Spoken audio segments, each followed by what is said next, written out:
like everyone else, and even perhaps in a stronger way, I wanted to thank Ravi and Faya and the entire Leibowitz family for their contributions to the community and for their friendship over all of these years.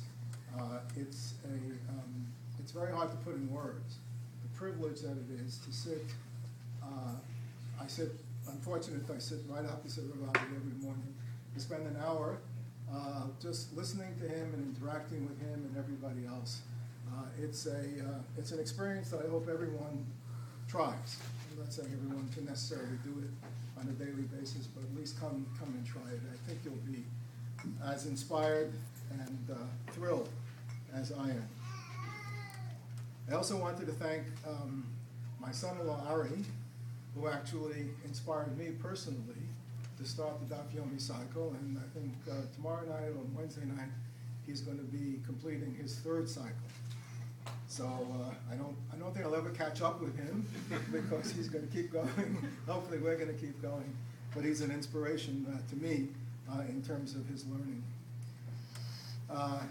It was mentioned that not only do we do Daf Yomi every morning, which of course Ravi leads in a brilliant way, he also does Nach Yomi for us every morning. So we've completed one cycle of Nach Yomi. We're in the middle of the second cycle.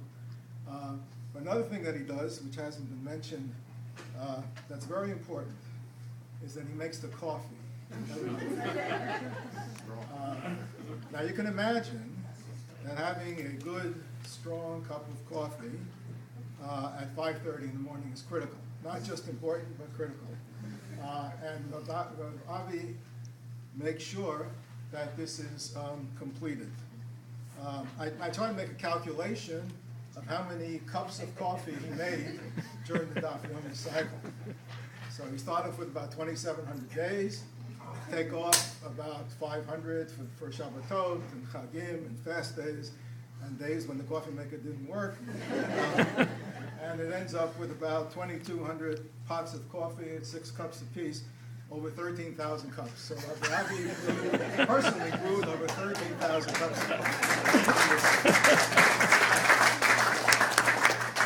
13,000 cups of coffee turns out to be, depending upon how you make it, about 60 cans of coffee. So that's lots of trips to Costco.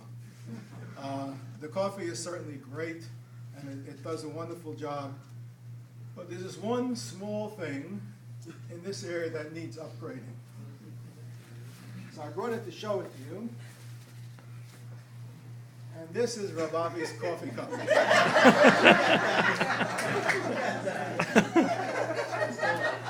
Now, you can see it's seen better days over here. It's all the way from Baltimore. It's all the way from Baltimore. No. I was going to get to that.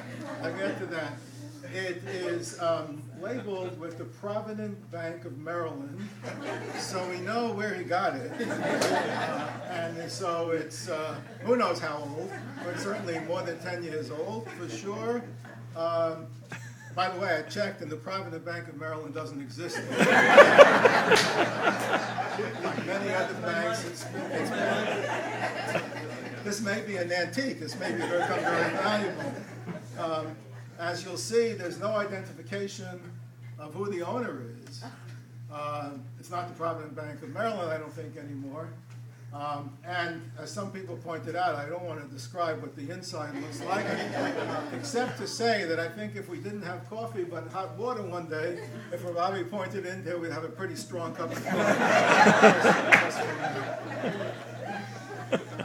So the group decided that for the next cycle, starting tomorrow, we needed to make a change. We needed to do an upgrade. So this is the new cup of coffee.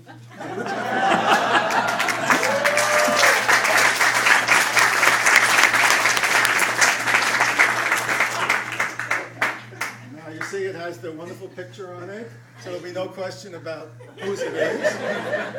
When guests come and they want a cup of coffee, they will probably not go for this. And it also gives us an opportunity to say, this person, Ravi Leibowitz, is the world's greatest Maggid Shir.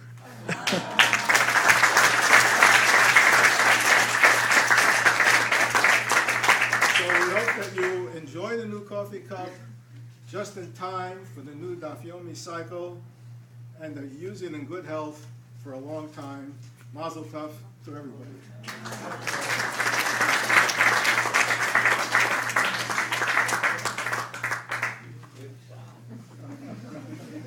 I'm going to get a copy of this cup for everyone in the Shia.